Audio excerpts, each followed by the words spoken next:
A cháirde. Tá an síl an-dín faoi láthair. Is an vírus na scéalta uafáis ar na meáin maidir le creidimsib, agus an críd trom atá uring ar fad marall ar Black Lives Matter agus séanú leanúnach an chóin inis ar fud an domhan ar chuí na gurma, daoine dubha, daoine le dá. Bíocha isad nach leat hain atá tú sa tréise seo, ach bhfuil pobl beabhar, bríomhar, éiteach le gaeilge in éideann agus thar a ar an fáilte mhór críúilrót bheith páirteach sa bobbal sin léinn, dubh, bán agus riamhach, mrá, féir agus daoine neamhíon átha. An nocht, tastaíon waing, seo a chur ar fáil do chách chun meanama an phobal le ardú, agus chun ealaíonna phobal éireach éiteach na Gaeltachta agus na Híorghailteachta a cheiliúra. Bé ealaíonn ó Malachi Mc Néill, Ciara Ní É, Eoin Mc Mahon, Fiach Fhionnlaoich, Cian Ó Gríofa, Rút Ní Theimhneáin, Mise Ní Bhreithimh, Sam Ó Farrell, Tadhg Carey, Brian Ó Hart, Ní Houlihan, Dean Farrell, Hilary Bowen-Walsh agus Eoin Mc Evoy. Mar ólas, níl gach mír sa seo seo fellúnach go fáistí. Pléitir an caidirmh colaí I gcuid go sa saothar, agus tá cuid é taspúil go maith. Inis, gan na huile muile, seo thugaí an seo.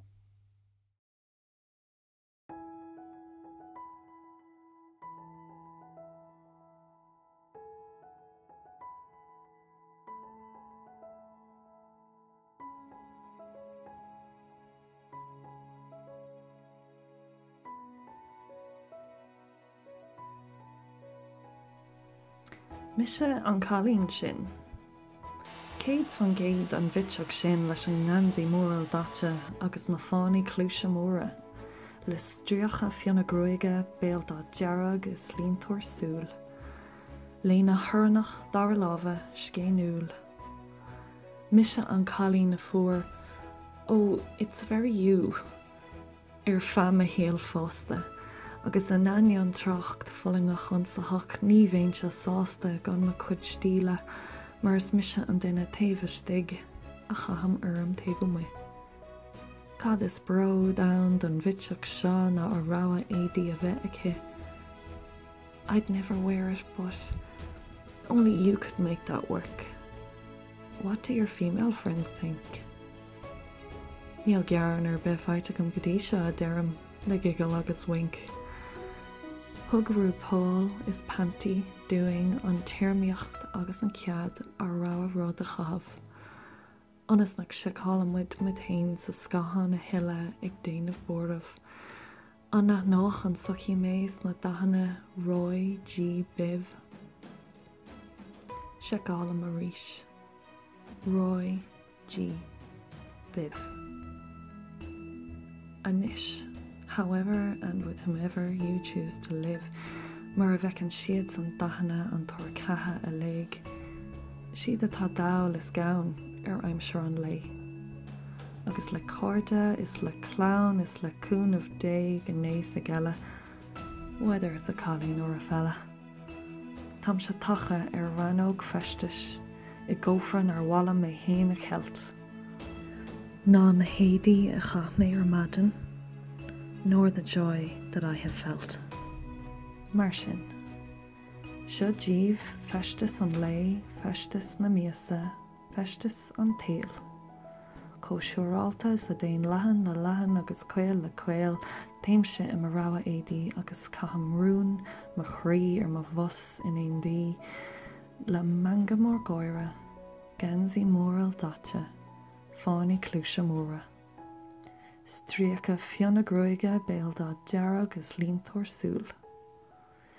Is Cailín Gaelach atach mé, agus tá mé Bródúil.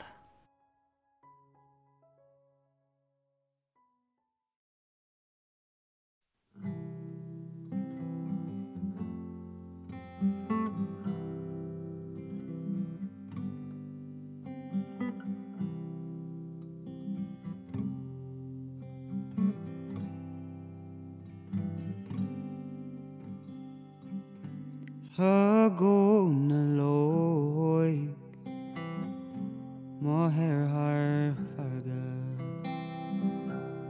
Tormeen la Sna Jane the arme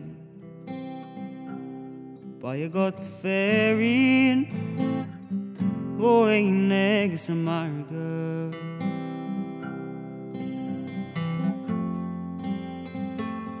Gosin ní rí greige Mar céile lapan got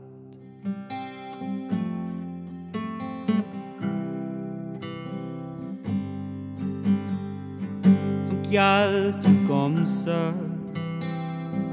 Curna tú breiglam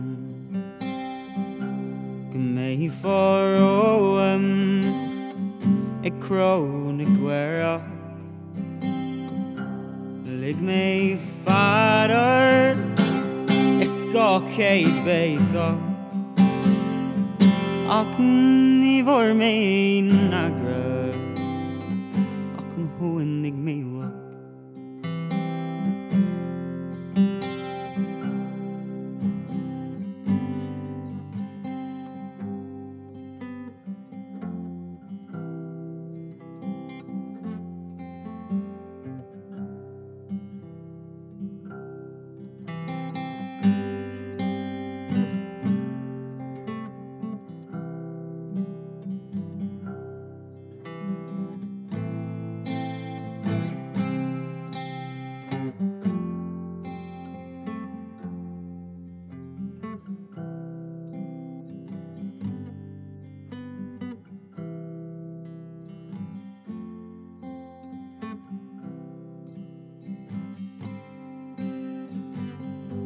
Thug mé grágait Is mé beag bídeach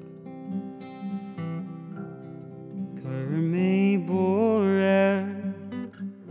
Is mé mór milteach Nervé sin an grá Thugan tú an don cuire Ach an grá buin jangan Nach féidir scuile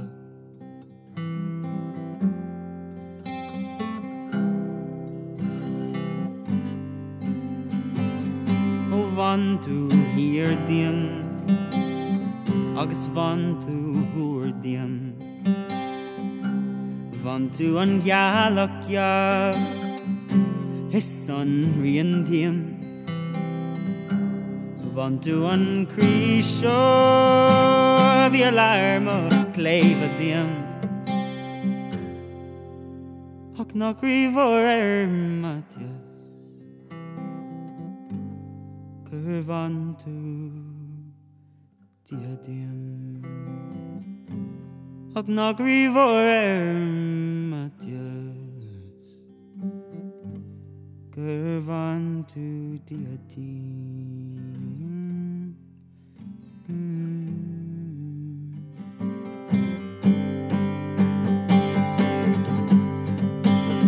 I'm gonna low, I'm gonna low, I'm gonna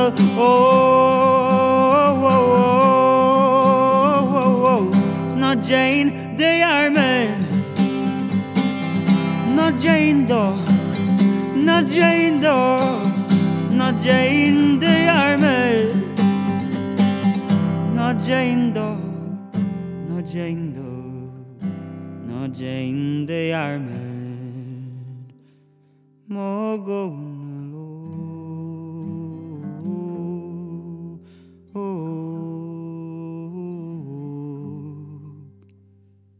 mo gona.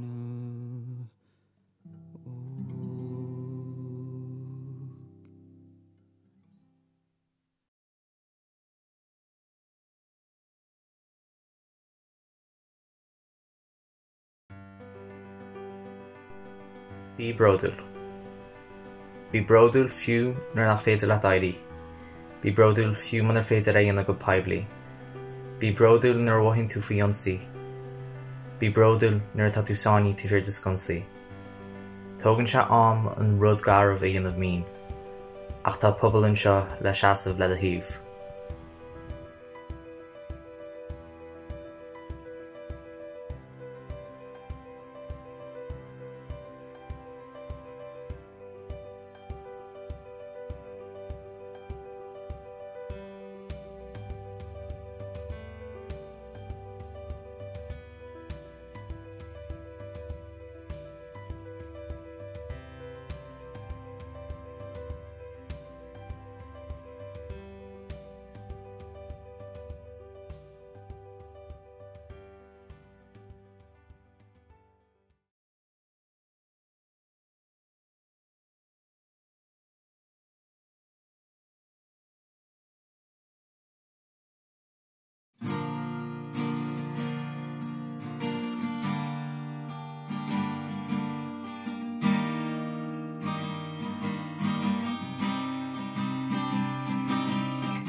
Tá siog war aile. A chorp ag lunrú, réitnithe ag an abhainn taobh hir dó. Fult ag mórnú a aig. Súla ag siarachrú a ecin anam an ir. Cuiríl miongáir a séf. Iscan na hawan ag sile ó na glíthe.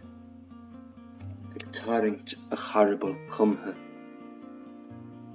Téan se haar a bhrulla chláidir. Ag cuimilt na sinní aige. Ag dorte nó go srechan sé a imlacáin. Tugann sé beocht dá los na man sí dearg. Nó go dagan blá Beochaoin an fearr blá na sióige, agus blasan a héal. Gealgrá. Tá sé faoin na gheasa.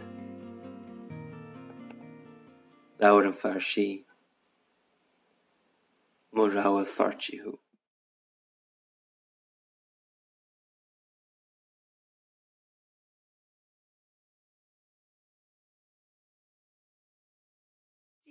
Mise lísanna go bhreithimh agus seo scéal splanc iction a scríomh Mise. Tásúil muin sin sultas agus guím Bród chuna ar bhar fad. Ag feiceáil na soilse dom den chéadúir. An rud is cuoin lom thar aon ní eile ná gile a súile a bhí le feiceáil. Bhí teocht an tú. Iad lonrathe le dánaíocht mar bheadh soilse lasta an tú. Ba iad na rudaí a báile a bhí feice agam riamh. Bruntanas maidin nullag nuair a bhí mé óg, agus an todhg amach roin, an todhg agus móige fitte fuaite le na chéile. Ba éonaín óg mé agus seanaín críne. Ní éitin gan mionghóire a bheith ar maig agus mé lé, chuirsigh londur ar mo chrí. Bhí is agam greibh gur gá rud a chinnta dhéanamh faoin na mothúchan anam, go blúcadís mé man an nearna mé rud fuú. Bhuaigh mé gur rud ag an cear a dhéanamh agam, rud mí nádúrtha, pacad a chinál aigen, ach bégan dom pléilo, ní éitin gan. Is cuilam an turas bus ar mo chéad cuine, héis blianta fadam a héal, mo chéad cuine le ban, mo réige ar cre an ar bhíseachas a bhí mé. Ní ra mé cínte ach bhí agam, ní ra agam ach bhí mé cínte. Bhrú mé doras an bhar ar oscailt agus connic mé í. Bhuaigh mé mionghóire ar maig loireach. Bhí mé cínte. Rinne muid góire beag nervhíseach ag cas ar a chéile dúin. Bhuaigh mé mar a bheadh tinte alíne ag pléisce lastianam. Bhí sé ceart an rud seo bhí mé cínte de inis. Ní ra mé có cínte sin faoi rudidir be I mé héal riamh ribh sin. Ní éanaí mé darmad riamh ar gile a súil, an mothúchan a bhí istigh anam, ná an mionghóire a bhí ar a beola nuair a bhreanig siarm. Bhí sé mar a bheith droga an rud uair seo an mothúchan nua álinn seo. Chumar amach san ihe héis cúpla duch agus thóg si má lábha ina chud lábha féin. Mé ar mo chumpóir in raim lábha lé. Mé san áit cheart agus muid le chéile. Fóg mud a chéile an sin, faoin na spéirthe dorcha is na réalta geala. Póg uair difriúil a bhí ann. Blas difriúil as. Agus muid ag dausa faoi hailse an bhar ar ball. Bhuaigh mé níos fearr na riamh. Bhí aithne agam ar imhéin ar bhealach uair, ar bhealach níos omláine. Ní raibh ceistir bithe mintin. Bhí ceann ann, bhí tarraingt ann agus bhí cadirbh ann. Agus inis, níos déanaí, tá grá agam. Tá mé an rá leat a deirm lé gach maidin inis agus muid le chéile agus an gríon ag sile isteach tríd an inneog. Ní ra mé cínte nuair a chuaigh mé ar an céad chune sin. Ach inis, agus faoi dhearra na híthe sin, bhí is agam, bhí mé cínte de.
Nuair a thosaíonn amach chun seag múscailt sanam, chlog mé siar iad go béal an chuile.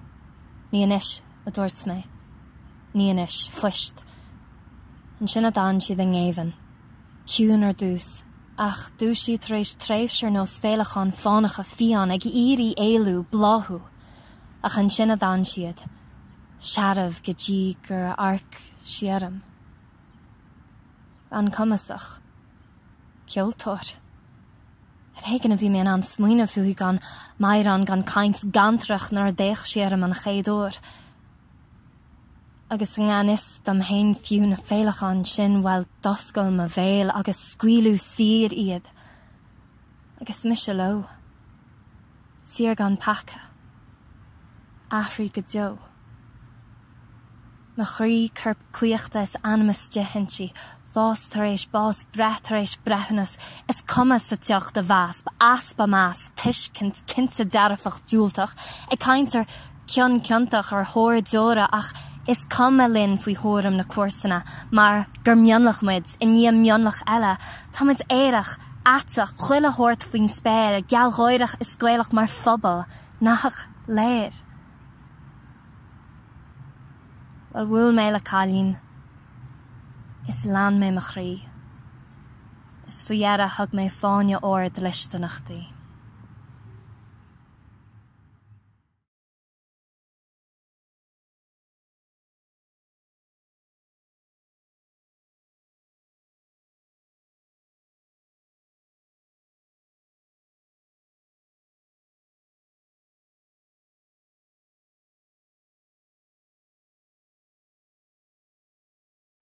Jus mar chuí Mise bríon ó Hart as Portland, Oregon, sna Stát, agus ba mé cosa orán dar bhainnim Caisleán Uí Néill as Conamara. Caisleán Uí Néill, sé Malachi géir, gan í nacht in tús. Leis Mochailín spérú, Bhreithimh mé se léir a bhain. Stochar tú orm a téire, a bhí le graban ní leite marún. Ach a chéad a feiceáil i géir, tá na sléibte gáil idir méis tú. Tá an gáardín seo in nasach, a bhí le graban agus Mise liomhain. Tá na pásache ag fásan, is bereachta gáhacha túrió. Ní chuinthá ceolchlairsaí, gáil ar an tráid seo ná ceobín na néin. Ach go dealaigh má Reuben, mo chulín hálinn gá Caisleán Uí Néill. Is a Caisleán Uí Néill, atá an Farrell Mise Saorghrá. Scotach mé hain spéisio, Gamor gan is Dónal. Ag taidlochtaí óir, Se con nín sis cod nín smagrae a hawel níl le falam ach an réil tólis ran malútíh hall. Gur míl mágaí.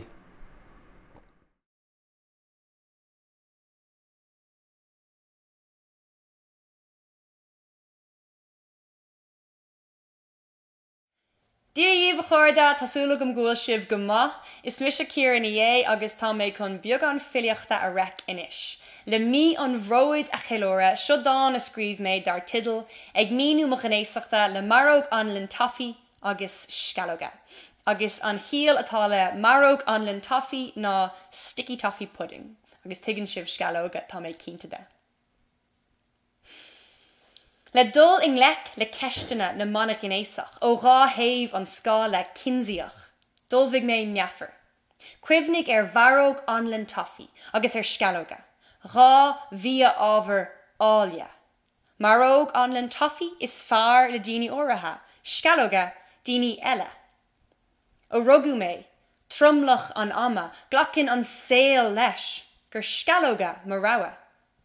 Ach ó is óg, bhreath mé dúil sa bharóg anlinn tofií, cé gur thuig mé nach í go ná spéis na galíní í. Is éas go tacht scalóga. Deirhin fiú gur dachar éilú athú. Tá si der chuile bhíochlár, i ngach éon violin, café, bar, tach, gach áit a héim, bíonn siad os mo chóir amach. Tá siad cóflúirseach sin, gnéanam móid lom hain, stéine ó scalóga. Le brú a chur hain tacht bharóga. Ach éist, níl sé éasca. Go practicúil, saola gur tusa Mise, ocrasart, siúlann tú isteach duras na bíalana. Beas dá méid maróg anlinn tofií fáil, ach is beag an seans. Ach bí cínta go dúrfar amach, scalóga do cheacanta le chuile bhéile, gáil ag tacht as tú. The húla latha, the lámh ag síne ina dro, agus mar sin, gan smuoine bhéir, brisin tú de bhóid. Mar sin feictar mé ag ithe scalóga, agus ceaptar nach bhfuil wem ach scalóga.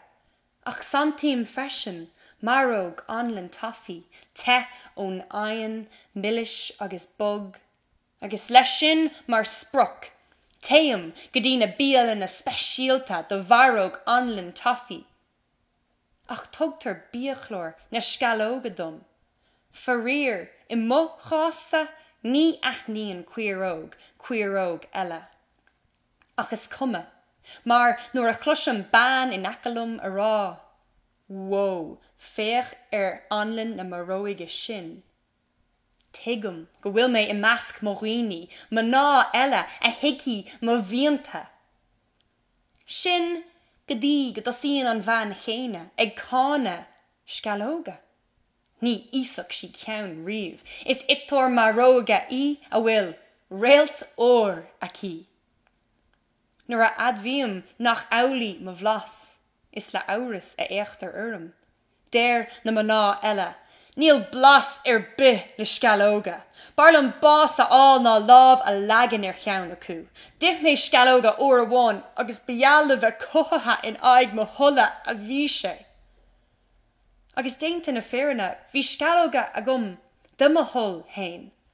Agus níl aiféile in éon chur. Well, I gás cínar le tá aifélín, ach nach go mid fad tar éis scalóga áil is títhe a chur aiféile uring nar a dairigh an Green. Nuachtaíonn mo bhlas go mo cánta, ach dar le daoine óirithe is breig é. Dar lum go mííon nasciidir an taobh nach gredan siad is a spéisianna bí a hain. nó na spéisianna a admhíonn siad. Tá th ann a bhíonn nach spéisló ach scalóga, ach feicim iad go minic ag ithe maróga. Tá th ann a bhíonn gur spéisló maróg anlinn tofií, ach ní dhéanann siad aon iireacht é a fháil. Dúiltíonn siad do dhéisteanna ite go fiú, ará nach bhfuil aon ocras orthú. Ach gníomh a dhearbhíonn seachas bríomhre agus ní hééis sin iompar an duine a bhfuil aon spéis aige millseog a ithe. Tá itóirí scalóga ann a dit maróga anlann tofií trá, ach séanann siad anis go láidir é, nó déir siad nach raibh brí leis mar gníomh. Gur bhadú an dála na lipéid agus de dheasca a lehéad de héine nach gredtar gur ann do mo gnéisacht.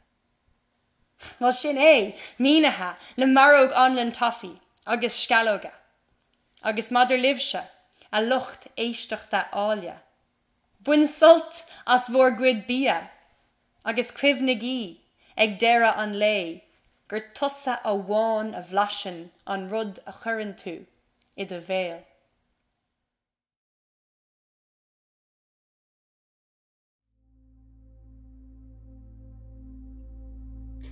Uran an Warki. Amhrán Canción del Jinete de Federico García Lorca.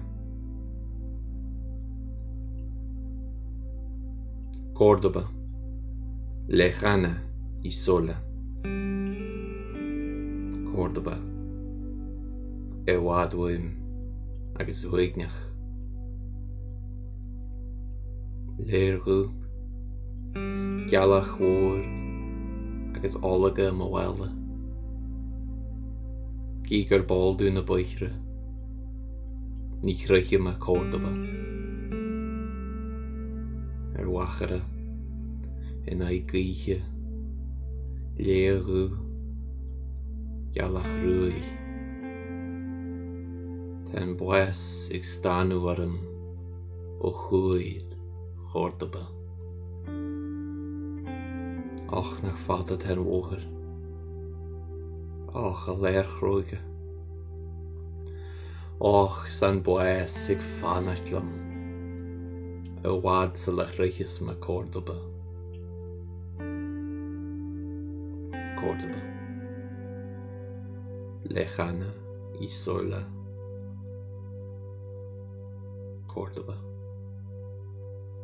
a Bhreithimh agus Bhreithimh.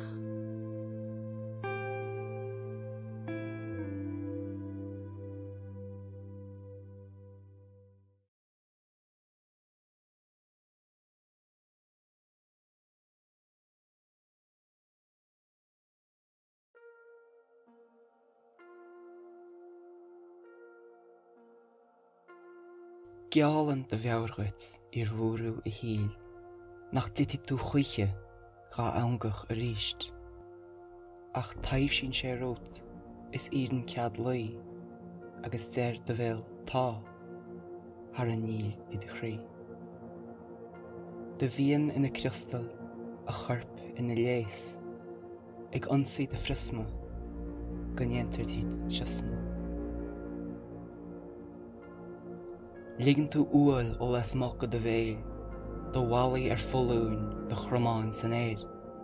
Trí fáil de chlóise, chluistear scart na de bhéil. Is aithníonn de inigin, gur sea iad go léir. Líontar de chéadthaí le cúireacht a chnis.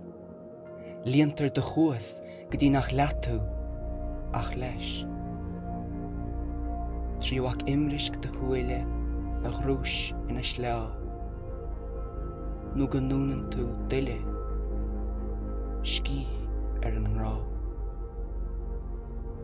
Gan ceangal na rusc sibh tuairteáil déan tairt, do chuid ingine ina chreachan, seanas a go beirt, go spiréithir do gha ina bháha go fíal, ach go bháchar leis héine ar bhúrú de híl.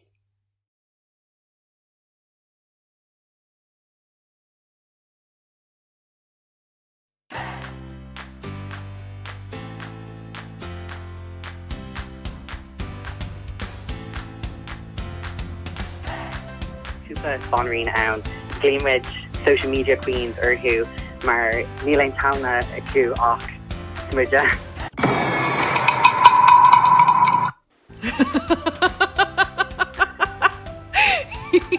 Mar sin Well, is fair mar sin go bhfuil an pakiste omlan agad, go bhfuil an smidú agad, go bhfuil talan a hína légan agad, go bhfuil an falt ínta seo agad fásta agus ar náide mar léiríonnta sa caithí tú pársan tart maithíh agad lefad a bhainrín drag chomáid.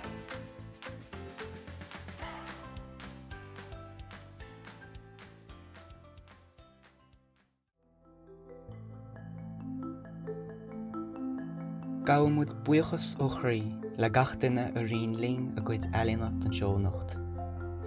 Mas ealaíontóir tusa freisin agus mas má leat bhealín, chuir scéal chuig éireach.aiteach.gailach@gmail.com. Mas ála gur éirí leat a fós de chuineáil sa tréimhse seo agus má tá airgad fós a teachta seachad a chuntas, cuimríc le a heil ar gháród. Tá takeíocht a teastáil ó ealaíontóirí agus tá takeíocht a teastáil ó Nghaileacht. Té ar siide hiag na ceantair Ghaeltachta an saoire seo má tá siad achan agad, agus takeí agus is féidir leat leis na healaíontóirí a chur an íomh ar nóla agus suamhnas ar gríche. Tugadh í airghaí péin agus cha chéile agus bród sonna ghaoib go léir.